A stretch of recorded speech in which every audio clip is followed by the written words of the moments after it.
ஆண்டவராகிய இயேசு கிறிஸ்துவினை நாம் மையப்படுவதாக இந்த காலவெளியிலே உங்கள் யாவரையும் பார்ப்பதில் மிகுந்த சந்தோஷம். இன்றைக்கி உலகத்தில் எந்த பக்கம் திரும்பினாலும் பிரச்சனை, போராட்டம். இன்றைக்கி human they have lost the peace. இன்றைக்கி பெரிய பெரிய பிரபலங்களாக இருக்கட்டும், நிறைய சம்பாதிக்கிற சிஇஓஸாக இருக்கட்டும், பெரிய ஆட்கள்லாம் கேட்டிங்கன்னா அவங்க உள்ளத்தில் உண்மையாக சமாதானமே இருக்காது. எப்போவுமே ஒரு பயம், ஒரு திகில். மேபி இதை கேட்டுக்கொண்டிருக்கிற உங்கள் வாழ்க்கையிலையும் சமாதானத்தை ஒருவேளை இழந்து பார்த்து கொண்டிருக்கிறீர்களோ? நான் பிரசங்கித்து கொண்டிருக்கிற அன்பு தெய்வமாகிய இயேசு கிறிஸ்து சமாதானம் தருபவர். அவருக்கு பேரே சமாதான காரணர். ஷாலோம் என்றால் சமாதானம் என்ற அர்த்தம். முகமதியர்கள், முஸ்லீம் ஃப்ரெண்ட்ஸ் எல்லாம் சொல்லுவாங்க அஸ்ஸலாமு அலைக்கும் அப்படின்வாங்க, விச் மீன்ஸ் உங்களுக்கு சமாதானம் உண்டாவதாக. இன்றைக்கி இயேசு கிறிஸ்து உங்களை பார்த்து சொல்கிறார் ஷாலோம் ஷாலோம். ஒருவேளை இந்த காலவெளியில் சமாதானத்தை இழந்து போய் வெளியே பார்ப்பதற்கு எல்லாம் நார்மலாக இருக்குது, எல்லாம் நல்லா போயிட்டுருக்கு, குடும்பத்திலலாம் நல்லா போயிட்டுருக்கு அப்படின்ற மாதிரி தான் இருக்கிறீங்க. ஆனால் உள்ளத்தில் ஒரு வியாகுலம், ஒரு டீப், ஒரு வாய்டு, ஒரு எம்டினஸ், ஒரு டார்க்னஸ், ஏதோ ஒரு காரியம் உங்களை அப்படியே ஹாண்ட் பண்ணிகிட்டே இருக்குது. ஒரு நாள் சமாதானத்தை கொடுக்காம, இந்த சமாதானம் எனக்கு இல்லையே ஆண்டவரே, இழந்து போயிட்டேனே ஏசப்பா அப்படின்னு ஒரு வேளை விரக்தியோடு கண்ணீரோடு ட்ரைவ் பண்ணிகிட்டு இருக்கும் போது ஒரு வேளை சத்தத்தை கேட்டுக்கொண்டிருக்கிற அன்பு சகோதரனே, அன்பு தாயாரே, அன்பு வாலிபனே, இயேசு கிறிஸ்து சமாதானத்தை கொடுக்க தான் வந்தார் அந்த உலகத்தில்.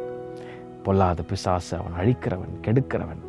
ஆனால் நானும் அவைகளுக்கு ஜீவன் உண்டாஇருக்கவும் பரிபூரணப்படவும் நான் வந்தேன்னு கர்த்தர் சொன்னார். இன்னைக்கு அவருடைய சமாதானத்தை உங்களுக்கு தரணும்னு ஆசைப்படுறார். All you have to do is just accept.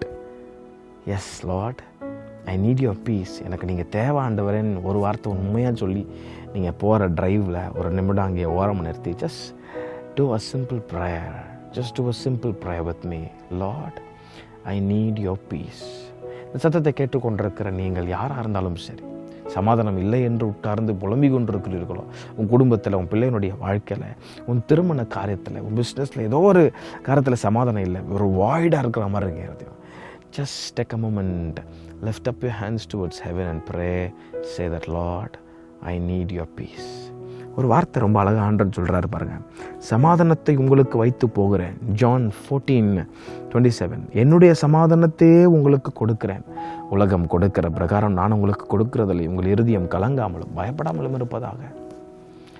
இன்றைக்கி அவருடைய சமாதானத்தை உங்களுக்கு தர விரும்புகிறார். நீங்கள் பிஸியாக இருக்கிறீங்க, போயிட்டுருக்கிறீங்க தெரியுது. Take a moment, stop it for a moment. ரெண்டு கையை யார் பார்க்குறாங்களோ பார்க்கலையோ வெக்கப்படாமல் just lift up your hands and say I need your peace ஏசப்பா. உங்கள் இருதயத்தில் கையை வச்சு you can say Lord I need your piece.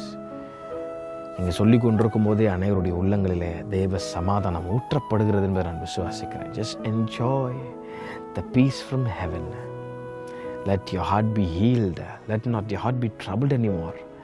இயேசு கிறிஸ்துவின் வல்லமை உள்ள சமாதானம் இப்போது உங்கள் இருதயங்களையும் உங்கள் சிந்தைகளையும் ஆளுகை செய்வதாக என்று உங்களை வாழ்த்துகிறேன். ஹேவ் அ பிளஸட் டே. இப்போ சமாதானத்தோடு போயிட்டு வாங்க. கர்த்தர் தாமே உங்களை யாரும் ஆசீர்வதிப்பாராக. ஆமென்.